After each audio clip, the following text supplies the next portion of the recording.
Assalamualaikum warahmatullahi wabarakatuh. Anda rindu mendengarkan kajian-kajian dari ustadz-ustadz kita dari Aceh? Kunjungi channel YouTube Maulizul Akbar NAD. Subscribe, like, share, komen.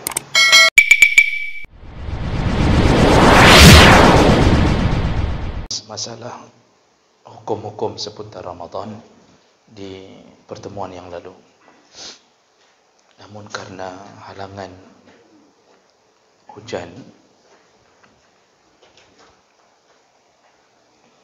maka malam ini sebagai malam terakhir sebelum Ramadan, kita akan bahas sekilas perkara-perkara penting untuk memahami atau mempersiapkan ilmu kita sebelum masuk ke dalam Ramadan. Baik, kita mulai dari yang pertama, yaitu syarat-syarat wajib puasa. Syarat wajib puasa itu ada 3, yaitu al-Islam, tidak sah puasa dan tidak wajib puasa bagi orang kafir. Tapi bagi orang Islam wajib puasa, walaupun munafik, walaupun ahli maksiat, tidak solat, tetap wajib puasa. Yang kedua, at-taklif, yaitu layak menerima beban. Siapa yang layak menerima beban? Yaitu balighan aqilan, baligh dan berakal. Kalau baligh tapi tidak berakal, maka tidak wajib. Kalau berakal tapi belum baligh, juga tidak wajib. Yang ketiga, selamat daripada penghalang. Penghalang-penghalang yang menyebabkan tidak wajib berpuasa. Penghalang ini ada 2 model. Ada yang penghalang menyebabkan tidak boleh berpuasa, dan ada penghalang yang menyebabkan boleh tidak berpuasa. Ada 2. Yang pertama, tidak boleh puasa. Siapa mereka? Yaitu al-haid wan nifas. Orang-orang yang mendapatkan haid, nifas, itu tidak boleh puasa. Kalau puasa berdosa. Begitu juga dengan orang gila yang sepanjang hari puasa gila, maka tidak boleh puasa dan tidak sah puasanya. Nah, ada yang kedua, penghalang yang menyebabkan boleh tidak puasa. Siapa yang boleh tidak puasa? Jadi dia boleh pilih, boleh puasa, boleh tidak, tapi tidak wajib lagi puasa kepadanya. Dia boleh enggak puasa.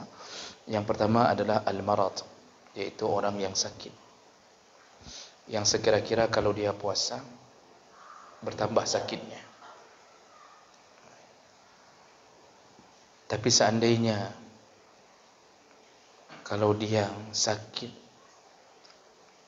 yang sifatnya bisa binasa, itu malah wajib berbuka atau tidak boleh puasa juga. Kalau sakitnya menyebabkan binasa. Jadi kalau kita misal sudah dalam keadaan sakit berat, dokter mengatakan Bapak harus buka puasa atau enggak boleh puasa. Lalu kita mengatakan kepada dokter, tidak dok, saya akan sambung puasa, saya akan buka bersama bidadari di surga. Itu yang sambut bukan bidadari, Fir'aun. Karena itu dianggap mati bunuh diri. Enggak boleh. Karena Allah sudah katakan ganti hari lain. Nah, itu penghalang pertama, boleh tidak puasa, sakit. Sakit yang kira-kira kalau puasa bertambah. Tapi kalau sakit enggak ada hubungan dengan puasa, itu wajib. Panu, kuram. Kenapa enggak puasa? Kuram. Itu enggak ada cerita itu. Tetap wajib puasa. Jadi yang kira-kira bertambah sakit baru boleh enggak puasa. Lalu yang kedua, orang dalam perjalanan panjang, safar at-tawil, dalam perjalanan panjang. ukuran perjalanan panjang yang boleh tidak puasa adalah kalau dia berniat untuk berjalan melebihi 89 km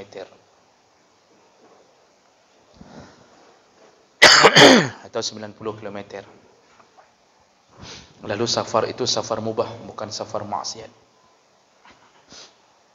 Kalau safar maksiat enggak boleh, enggak diizinkan berbuka. Misal safar untuk mengedarkan sabu-sabu, enggak boleh berbuka. Safar untuk menemui selingkuhan, enggak boleh berbuka.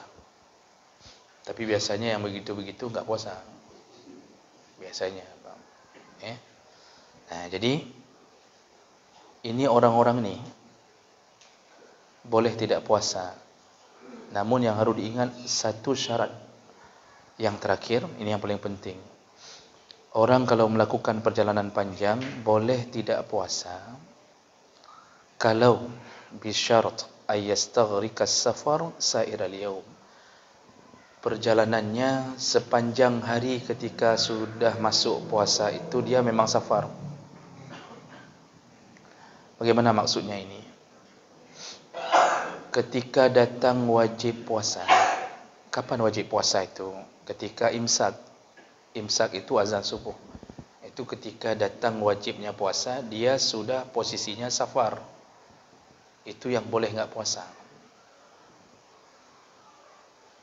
Imsak jam 5. Azan subuh imsak contoh jam 5. Bapa merencanakan ke Bandar Aceh. Bandar Aceh sudah melebihi 90 km. Jadi yang dilihat rencana, bukan sudah sampai 90 km, rencana. Sebelum datang azan subuh, bapa sudah keluar dari rumah. Jam 4 dah keluar atau setengah 5 dah keluar. Begitu datangnya azan subuh dalam Ramadan, iaitu datang waktu imsak, posisi kita sudah di dalam safar, sudah dalam perjalanan. Sudah sampai ke rumah ni. Tidak lagi di rumah, tidak lagi di kampung. Yang tipe ini, itu boleh tidak berpuasa hari itu. Walaupun dia sanggup. Kalau dia mau puasa, terserah. Kalau mau puasa, terserah. Itu lebih bagus. Tapi dia dibebaskan dari puasa. Allah yang mengatakannya. Kata Allah, وَمَنْ كَانَ مَرِيضًا أَوْ عَلَى سَفَرٍ فَعِدَّةٌ مِنْ أَيَّامٍ أُخَرٍ. Barang siapa yang sakit dan di atas perjalanan, maksudnya ketika datang wajib puasa itu dia sudah dalam perjalanan, maka gantilah di hari yang lain. Itu syaratnya. Jadi boleh enggak puasa hari itu. Sepanjang perjalanan enggak puasa boleh.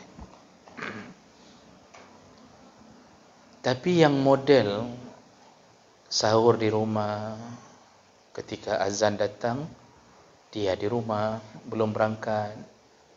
Baru berangkat, habis solat subuh. Berarti ketika datang wajib imsak, wajib puasa, dia posisinya bukan musafir, tapi mukim, masih di rumah. Nah ini, walaupun rencana ke Bandar Aceh, enggak boleh enggak puasa. Harus puasa, Pak. Karena ketika datang wajib puasa, dia mukim, bukan musafir. Wajib puasa. Jadi, boleh berbuka? Boleh berbuka ketika di jalan menemui kesulitan. Jadi berbukanya bukan karena musafir, tapi karena menemui kesulitan. Tak sanggup lagi. Begitu sampai di Selawah, udah tak sanggup lagi. Lewat di depan orang jualan air tebu, makin tak sanggup lagi. Lewat di depan orang jualan timun-timun kecil tu, bertambah-tambah lemasnya. Udah mumang-mumang, nampak apa-apa lagi. Berbuka, silakan. Tapi bukanya bukan karena musafir, tapi karena kesulitan. Jadi itu selama ini orang salah faham.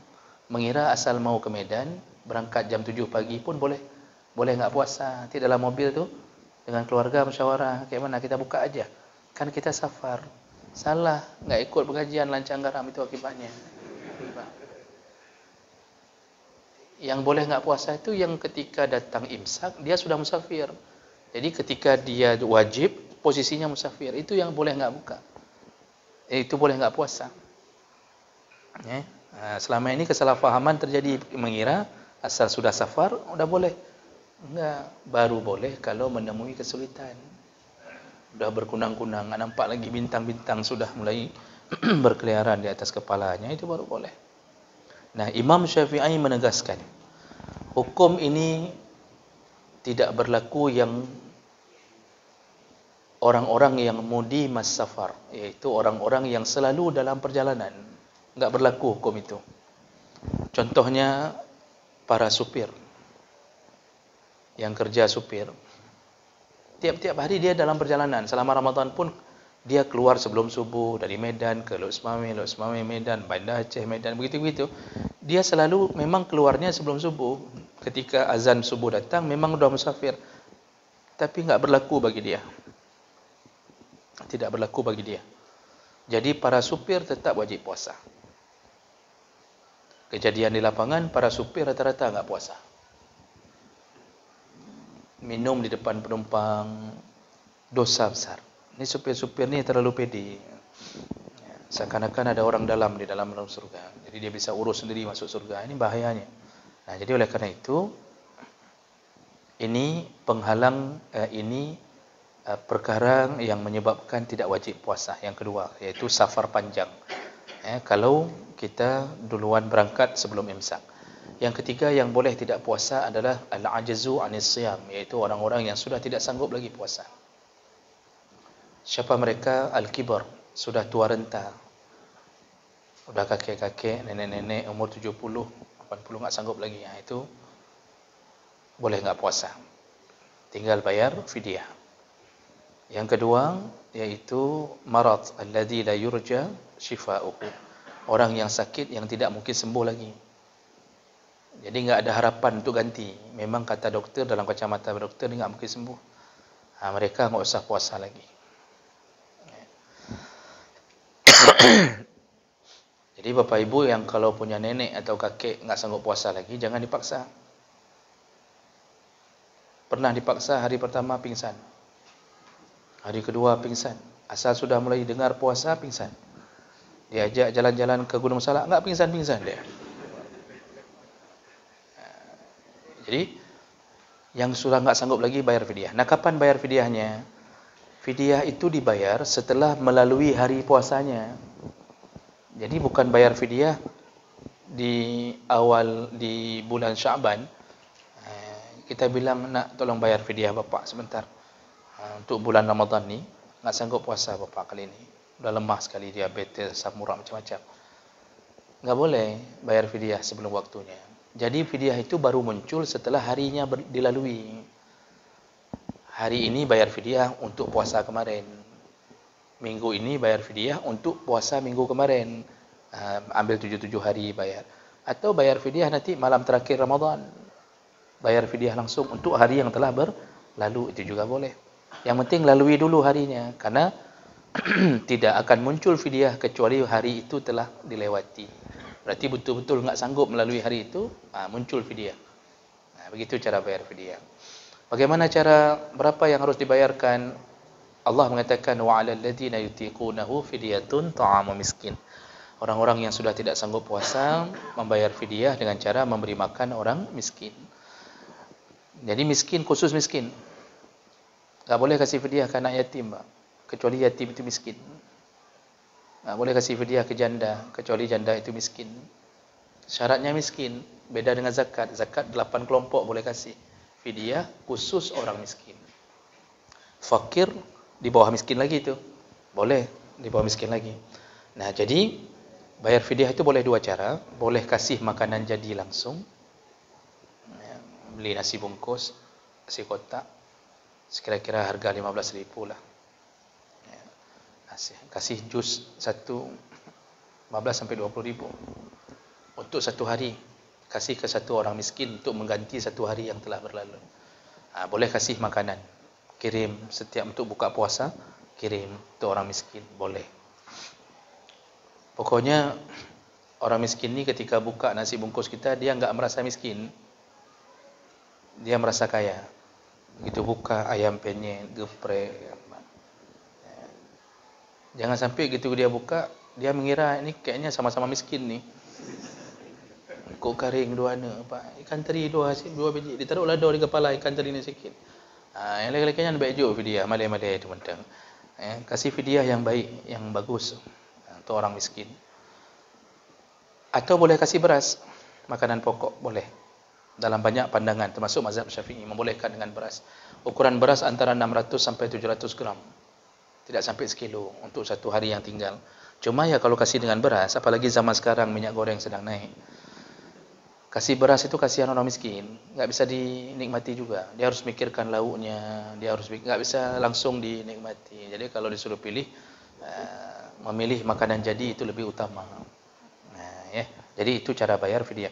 Boleh kasih sekaligus untuk 30 orang kalau 30 hari tinggal. Boleh dicicil-cicil, setiap hari kasih satu. Ya. Kalau satu keluarga ada 5 orang, anggota keluarga miskin semua, berarti udah 5 hari kita bayar ke situ, kasih 5 kotak. Boleh juga dengan beras tadi. Atau undang orang miskin ke rumah juga boleh, kasih makan 30 orang miskin. Cuma kalau kasih undang orang miskin ke rumah kan agak berat sedikit karena harus ada angpau lagi. Nanti bungkusan dia pegang lagi. Kalau sanggup boleh, itu berarti sedekah lagi. Kalau enggak sanggup jangan habis kasih pep-pep. Aku depu lagi, aku bayar lagi. Jangan sampai begitu. Kalau kasih sempurna, ikhlaskan kasih. Baik, itu syarat wajib puasa. Islam balik berakal, kemudian selamat dari penghalang-penghalang puasa. Lalu syarat sah puasa. Syarat sah puasa 3. Al-Islam. Islam, enggak sah puasa orang kafir. Selain kafir sah. Ahli maksiat sah. Para preman enggak pernah solat sah puasanya. Enggak pernah solat. Dalam Ramadan pun enggak salat. Sah enggak puasanya? Sah kalau dia orang Islam. Sah, tetapi karena enggak solat, pahala puasa tidak tahu diletakkan di mana. Karena solat ini fondasi. As-salatu imaduddin, kata Rasulullah. Solat itu tiang. Enggak ada solat, kebaikan apapun enggak bisa diletakkan.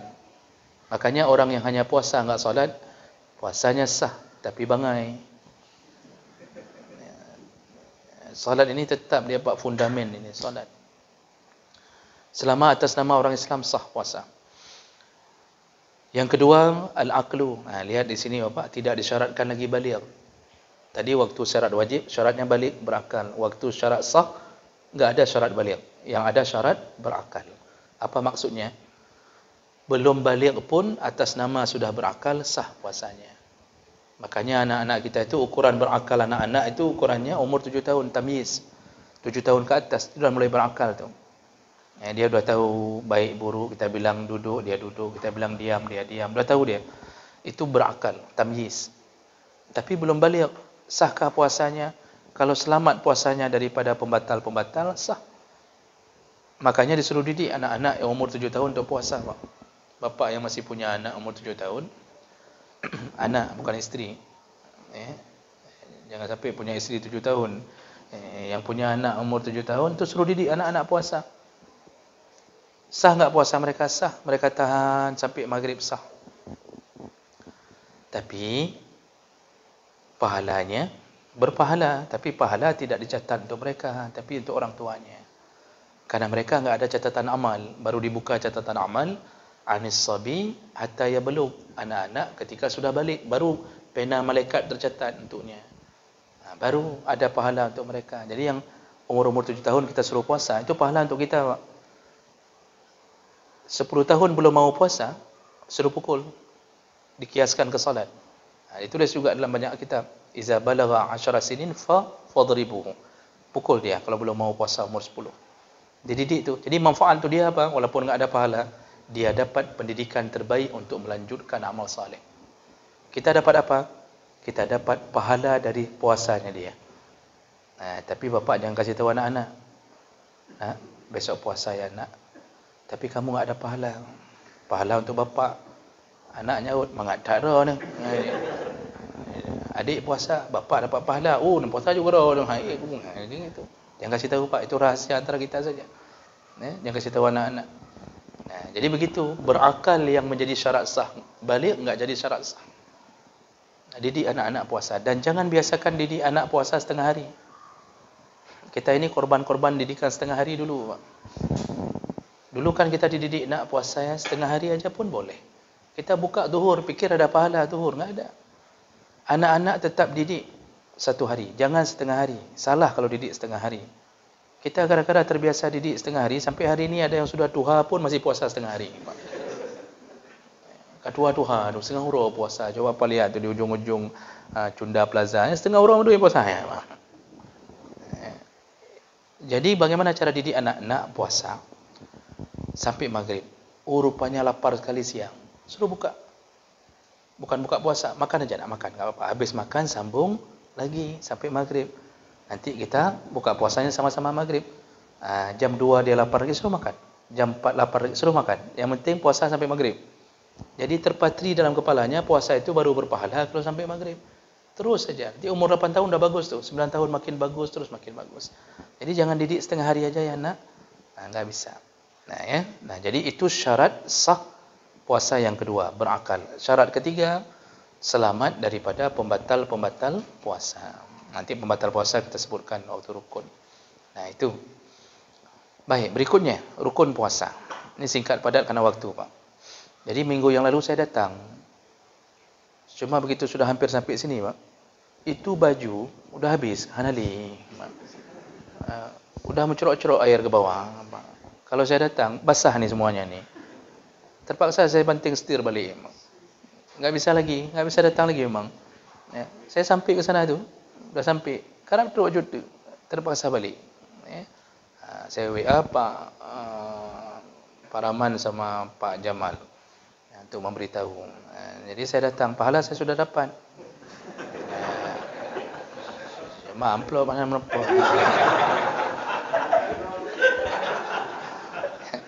Contoh, Pak. Sudah. Yang penting pahala dapat. Kan begitu ceritanya. Dah. Okey, rukun-rukun puasa. Nah, rukun-rukun puasa itu ada 2. Rukun puasa itu ada 2. Pertama an-niyah. Wajib niat. Yang namanya niat bagaimana? Qasdus siyam, menyengajakan puasa. Qasad, mengqasadkan puasa. Itu dah niat. Itu inti niat, menyengajakan puasa. Wa mahalluha al-qalb, tempat niat itu di hati. Wala takfi bilisan, enggak bisa niat dengan lisan. Enggak boleh pun. Wala yushtaratu talaffuz biha, dan enggak disyaratkan melafazkan. Jadi yang kalimat nawaitu shauma ghadin yang kita hafal dari SD, itu lafaz. Itu lafaz, Pak. Jadi kalau kita mau didik anak-anak udah niat. Pasti yang kita tunggu kalimat nawaitu shauma ghadin dari mulutnya. Didik sedikit lagi, itu baru lafaz, belum niat. Niat itu di sini. Seharusnya kita bilang lagi nanti sama isteri sama anak, sekarang bersihkan di hati. Niat itu di sini, enggak disyaratkan melafazkan. Kita kan di menasah-menasah kan sering habis salat tarawih, sekarang kita niat sama-sama nawaitu shauma ghadin. Itu lafaznya. Kalau mau niat yang sebenarnya, bersihkan di sini. Kalimat itu bersihkan di sini, baru disebut niat. Nah, niat itu syaratnya 3. Baru sah niat dalam Ramadan. Jadi dalil niat itu innamal a'malu binniyat. Hadis Nabi menyebutkan enggak sah puasa semua, enggak sah amalan kecuali dengan niat.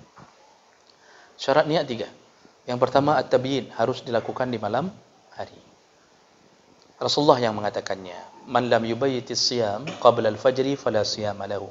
Barang siapa yang tidak meniatkan puasa di malam hari, maka tidak ada puasa untuknya.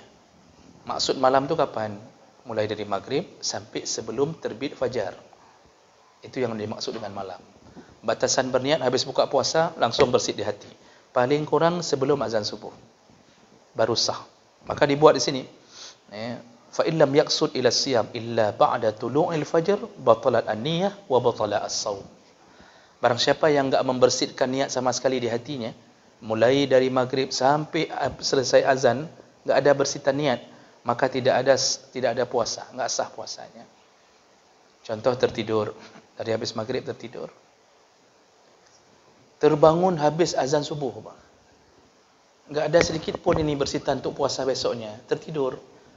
Begitu terbangun, sudah selesai azan subuh.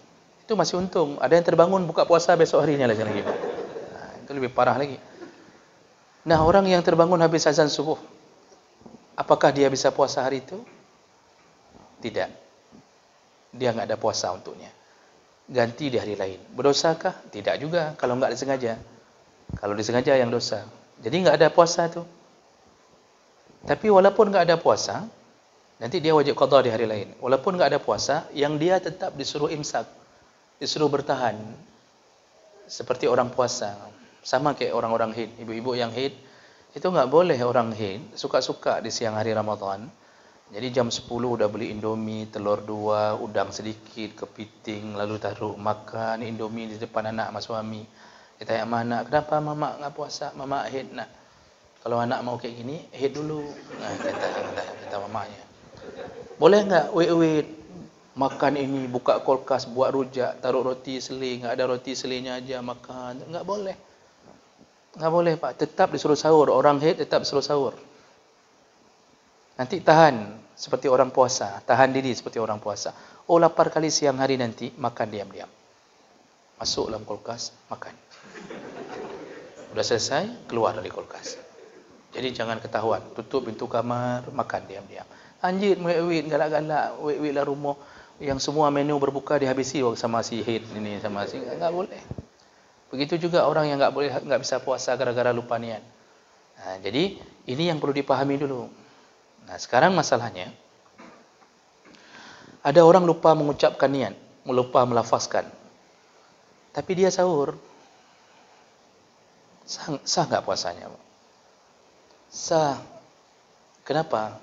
Dia bangun sahur itu apa? Itu puasa. Kan masa ada orang bangun sahur hari raya, sahur hari raya, mana ada? Kan pasti sahur, nama dah sahur. Puasa ya, tinggal puasa. Itu qasdus syam. Bersihkan hatinya mau puasa memang.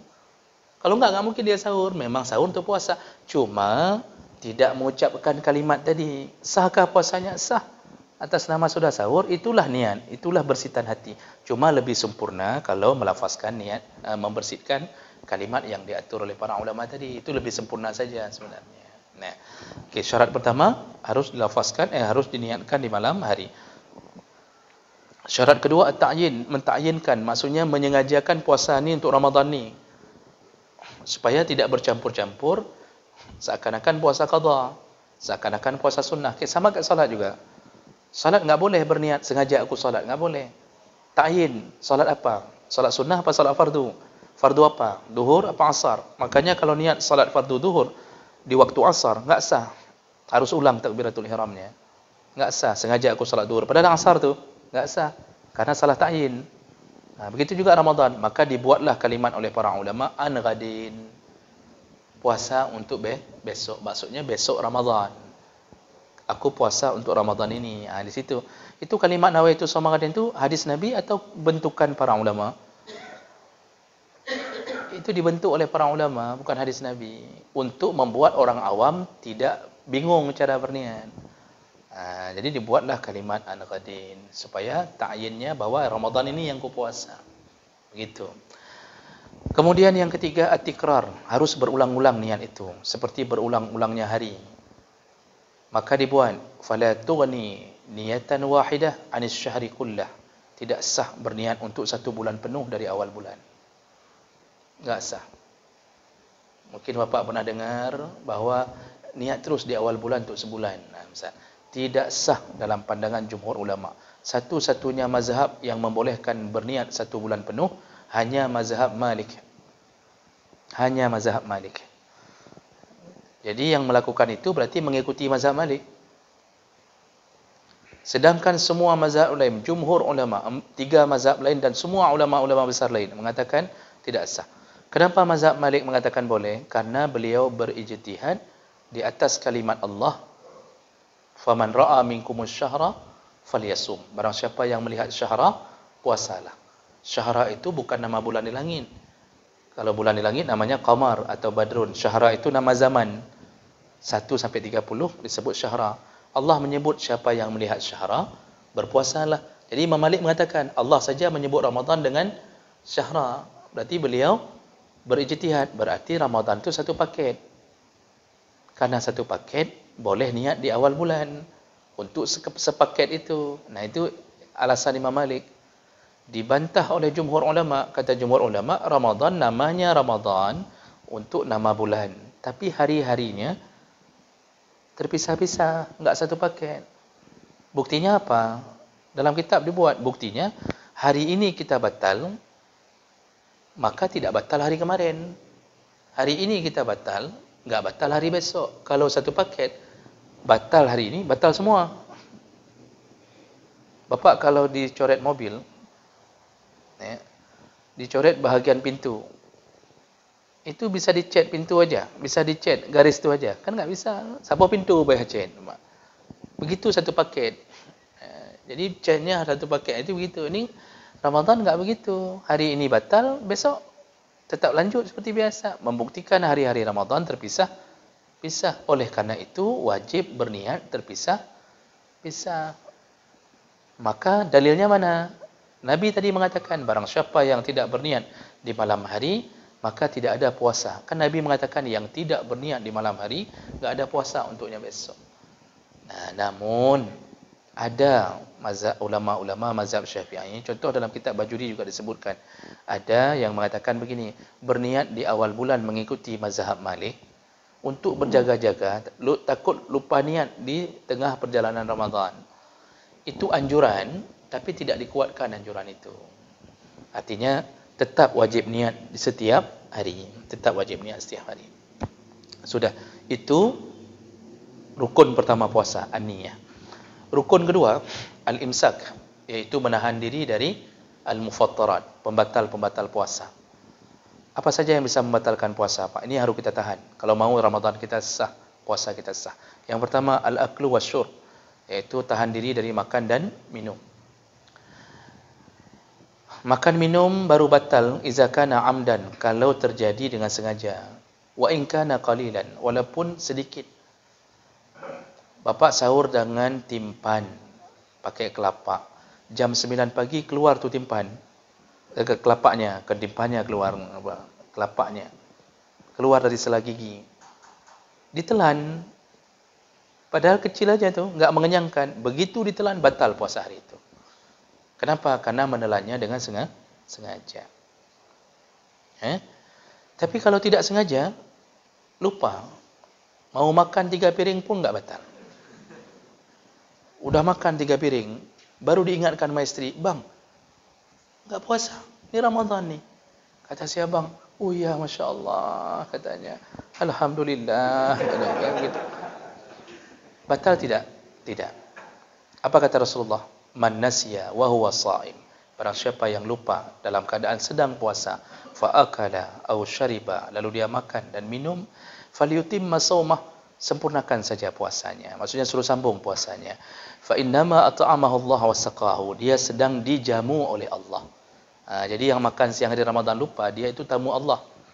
Saya sudah 30 tahun lebih berpuasa, belum pernah jadi tamu Allah. Saya berharap mudah-mudahan tahun ini bisa sekali dapat. Jadi Bapak Ibu, itu enggak apa-apa. Sekarang yang jadi masalah, begitu diingatkan, enggak sempat minum. "Hai bang, ana puasa." Kita baru makan ayam penyet, pedasnya luar biasa. Manok setengah luas, setengah dalam. Kamu Pak sudah hambuk begini. Kata suami, "Medihkan kapreh long JI maunya kan tunggu saya minum baru." Kayak mana tu dah? Ini udah mencekak ya, Pak. Para ulama berfatwa, kalau sudah mudarat, enggak bisa lagi ni, maka dibolehkan minum. Sekedar meloloskan ini saja. Dikasih 1 gelas, setengah gelas, lolos. Cukup. Setengah gelas lagi minum, batal puasa. Cukup hanya meloloskan saja. Dibolehkan. Baik, itu yang pertama, yang harus kita tahan dalam Ramadan. Yang kedua, wusul ain ilal jawf min manfazin maftuh. Masuk sesuatu dari rongga yang berlobang dengan sengaja. Rongga berlobang itu apa saja? Al-fam, mulut. Al-uzun, telinga. Al-anf, hidung. Qubul, wad dubur. 5. Mulut, hidung, telinga, qubul dan dubur. 5. Ini rongga berlobang. Kalau masuk sesuatu dengan sengaja, batal. 1 tetes air atau 1 tetes obat telinga masuk dalam Ramadan, siang hari Ramadan, batal puasa. Tapi 1 tetes air masuk ke dalam mata, ghair mufattarah. Buat tetes mata masuk, enggak batal. Kenapa? Bukan rongga berlubang. Mata itu bukan rongga berlubang. Suntik juga begitu, menyuntikkan sesuatu ke dalam rongga berlubang, batal. Endoskopi masuk ke dalam kemaluan, ke dalam dicek isi perut, bahkan banyak korupsinya atau tidak kan? Itu pakai endoskopi itu. Batal enggak batal? PCR Masukkan ni ke dalam sampai sini. Ini hidung ni yang boleh masuk itu batasannya jauf. Ini jauf ni dekat insang ni, dekat mata ni. Ini jauf ni. Ni telinga tulang ini. Kalau masuk ke dalam sini batal puasa. Walaupun benda itu ditarik kembali dengan sengaja. Tapi kalau model di bawah jauf di sini, misal bapak ngupil sambil-sambil nunggu buka puasa, ngupil hidung, batal enggak? Enggak. Yang jadi masalah apa? Ini bekasan ngupilnya dicilet ke meja orang, ini yang masalahnya. Sedangkan puasa enggak batal. Jadi nyo yang lanjut nyo. Makanya PCR tu bisa batal puasa. Oh, bapak enggak bisa pulang. Pulang ke kampung di mana? Misal Lombok misal. Enggak bisa pulang gara-gara harus di PCR dulu di bandara. Hari itu batalkan saja, sudah, enggak apa-apa, ganti hari yang lain. Itu berarti sudah mudarat itu.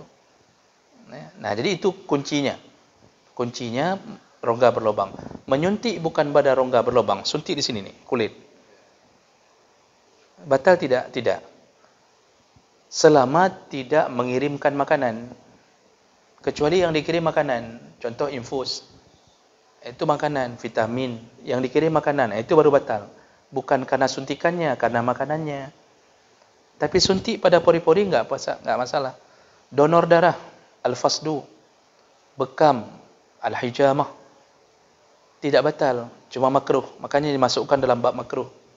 Berbekam, donor, ambil darah, kemudian masukin sesuatu yang bukan makanan ke suntik, itu tidak mengapa. Namun makruh.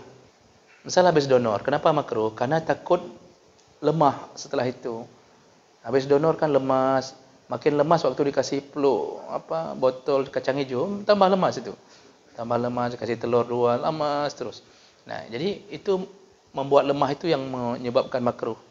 Batal tidak. Tapi kalau tidak sengaja, enggak apa-apa. Nah, dia buat contoh sini, law wasala jawfahu zubab aw ba'udah.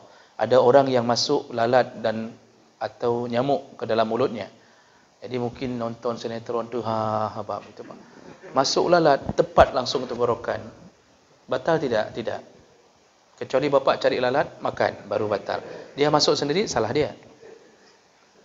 Dia cari mati itu namanya. Apalagi dia enggak tahu kita omnivora. Kita bisa memakan apa saja. Enggak batal kalau enggak sengaja. Kalau sengaja baru batal. Nah, sekarang bagaimana hukumnya kalau menelan ludah dengan sengaja? Menelan ludah dengan sengaja la yuftar, tidak batal. Walaupun berulang-ulang keluar telan. Baru batal dengan 2 model. Yang pertama, kalau ludah itu bercampur dengan darah, bernajis. Gusi berdarah, bercampur ludah, kita telan, batal. Cabut gigi di waktu siang hari Ramadan, batal tidak? Enggak batal, kecuali bapak telan tu gigi yang sudah dicabut itu, baru batal. Atau darahnya bapak telan, baru batal. Ini bisa kita jaga, enggak kita telan, enggak batal. Nah, yang kedua, baru batal ludah itu, kalau ludah itu sudah keluar dari bibir, masuk lagi, batal. Jadi posisinya udah di luar, tidur siang, mengalir, sini sikit, mengalir. Dibangunkan isteri, bedah hasa, kata dia. Begitu bedah hasa, terkejut kita selurup lagi ke dalam, selurup lagi, batal. Kalau dalam kitab fiqh Islami ini, disebutkan contoh lain, ada orang misal ibu-ibu ni perlu masukkan benang ke jarum, kan dipiam dulu itu, diisap benangnya supaya mudah masuk. Rupanya enggak masuk juga. Diisap sekali lagi. Waktu diisap sekali lagi kan ada ludah pertama tu di benang itu, ludah kita yang pertama. Nah, ketika diisap kedua kalinya, ludah yang pertama masuk lagi ke dalam. Lalu termakan, batal karena sudah keluar dari mulut. Nah, jadi sampai begitu dia harus kita jaga-jaga selama Ramadan. Berkumur-kumur dalam Ramadan, masukkan air ke hidung waktu wuduk. Ya, berkumur waktu wuduk. Itu jangan terlalu semangat seperti di luar Ramadan. Waktu masukkan ke dalam hidung, taruh aja sini. Enggak usah dihum, enggak usah. Taruh sini selesai. Berkumur-kumur juga begitu, jangan dikocok-kocok kuat kali bum, jangan. Kalau luar Ramadan boleh. Ya, jadi cukup masuk, buang. 3 kali masuk ke dalam mulut, yang keluar cuma sekali. Yang 2 kali tidak keluar-keluar. Allah alam. Semoga Allah mempertemukan kita kembali di dalam surganya. Amin ya rabbal alamin. Subhanakallahumma bihamdik, asyhadu an la ilaha illa anta, astaghfiruka wa atubu ilaik. Assalamualaikum warahmatullahi wabarakatuh.